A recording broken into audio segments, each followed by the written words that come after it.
you doing, Brian? Not too bad, not too bad. Good. How's your con experience been so far? It's been a little bit limited. We've been in this room, the one next door, and the one next door to that. I'm really looking forward to seeing what's beyond these walls, because I'm told it's madness. And This is your first time here? this is indeed my first time here. I was here visually last year. I had the pleasure of interviewing Warwick Davis, and they put it on the big screen and told me about it. They didn't send me out here to see it, so I'm very happy to be here this year in person. So can you talk about it must be interesting to see you know how the show is kind of the reaction of the show back in England, but it must be interesting to see how the fans react to it here, like when they see it here. We've had a very positive response, which is fantastic, because it makes you feel warm and fuzzy inside. But I'm really pleased that American audiences are relating to the show and able to enjoy it, and I guess this will be the testament to how much they do enjoy it. So it'll be interesting to see what the reaction is. So at this point in the show, are you guys do you still kind of look into the actual the actual mythological background and the actual history of Arthur, or is it still kind of its own thing now? I'm always interested whenever a piece of material comes about to read, even if it's just for my own personal enjoyment of the legend. And I think with Arthur, it's very much that we're aiming to towards the Arthur that people are aware of, the King Arthur, the legendary sort of heroic, very noble man. So that's something to keep in my head for the direction I'm going in. But with regards to obviously what's happened in our story, we've messed it around a little bit to suit our own devices, and as I say, I think fans have been able to still relate to it despite us kind of chopping and changing the legend a bit.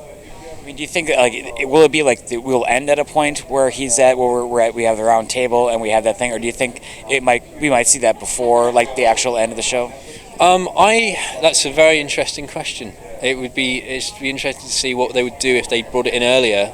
What they would suggest. I think when the show comes to an end, what I would like to see is Arthur in a position where he's able to do it now. He's able to take control, and it would be a stage where he doesn't necessarily need Merlin anymore. And I think that's where the show would probably come to its end. Whether that be before or after the Knights of the Round Table, we'll see. But I think the show sort of, I guess, ends when Arthur's story begins. So have you started shooting? I know you have season 5 coming up in the UK, but they just picked up season 4 for Sci-Fi.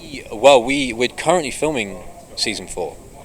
We're about 9 episodes the way through, and I keep saying that I'm most excited about this year just because I've enjoyed it so much, and I think that will translate into the actual show itself. I'm really optimistic about this year. Are there any guest stars you can share about that are in season 4? Guest stars, I will. Yes. What guest star can I give you that I won't get in trouble for? I'm going to say this because I was so happy when I saw him. Gary Lewis is going to be on the show. I was over the moon when I saw him because he's a fantastic actor, and sort of straight away and he's a lovely guy as well, sort of uber lovely. He's just this wonderful man who's great to talk to. So when he came on the show, I was very excited, and that's something for fans to look forward to next year. Is there someone that you always have wanted to get on the show that you're still kind of aiming for, like maybe the top of your wish list?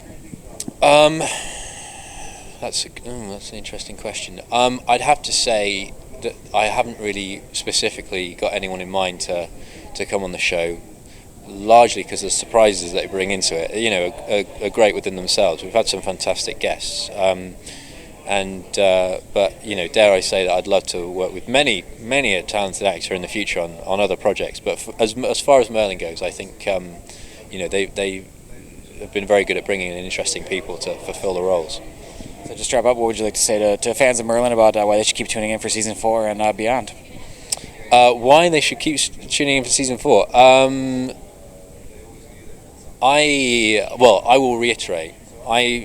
If season 4 is anywhere near as good as the experience I've had shooting it, then it's going to be a great year for the show, and I'm very excited about it. If it's half as good as the experience I've had filming it, then I think we're going to be good set. So good set. Is that a term? It is. How excited I am. I'm making up random terms. Good set, Bradley James. Trademark. Good set. I'm holding on to that one. So if you hear me say that again, I meant to say it.